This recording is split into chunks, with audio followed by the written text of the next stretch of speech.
여러분, 부모님께 상속받은 낡은 집 어떻게 활용해야 할지 고민 많으시죠?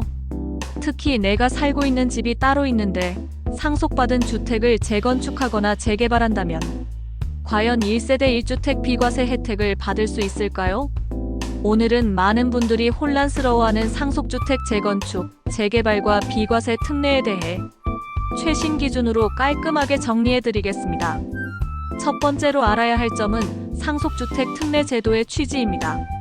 내 의지와 상관없이 상속으로 다주택자가 된 경우 세금 부담을 덜어주기 위해 상속주택은 없는 것으로 본다는 규정이 있는 겁니다. 따라서 일반 주택을 양도할 때는 비과세 혜택을 받을 수 있습니다. 그렇다면 상속주택을 허물고 새로 짓는 경우는 어떨까요? 예를 들어 단독주택을 상속받아 철거하고 같은 자리에서 새로 집을 짓는 경우 세법은 이것을 여전히 같은 상속주택으로 인정합니다. 즉, 새로 지은 집도 상속주택으로 취급되니 비과세 특례 적용에 문제가 없습니다.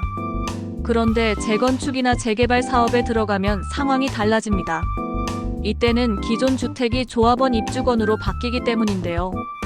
과거에는 이 입주권을 주택으로 보지 않았습니다. 그래서 상속주택이 입주권으로 전환되는 순간 비과세 특례가 끊긴다고 해석했던 겁니다. 하지만 2021년 기획재정부 유권 해석 이후로는 달라졌습니다. 이제는 상속주택이 재건축 재개발로 인해 입주권으로 바뀌더라도 그 입주권 역시 상속주택으로 보아 비과세 특례가 인정됩니다. 다만 중요한 포인트가 있습니다. 바로 양도 시점입니다.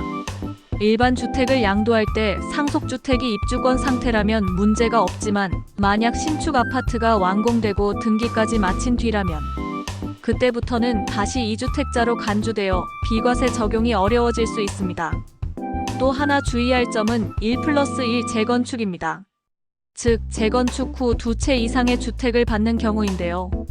이 경우 비과세 특례는 한 채에만 적용됩니다. 추가로 취득한 주택은 일반 주택으로 보기 때문에 양도세 중과가 될 위험이 있습니다.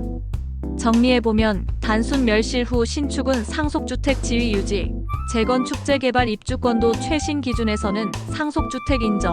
하지만 양도 시점과 공급받는 주택 수에 따라 과세 결과가 달라진다는 점입니다. 따라서 상속주택을 가진 분들은 단순히 집을 지키는 문제가 아니라 세금 구조까지 고려한 전략적 판단이 필요합니다. 특히 재건축 재개발을 앞두고 있다면 무조건 전문가 상담을 통해 양도 순서와 시점을 세밀하게 설계하는 것이 안전합니다. 여러분의 소중한 자산, 올바른 정보와 준비로 지켜가시길 바랍니다.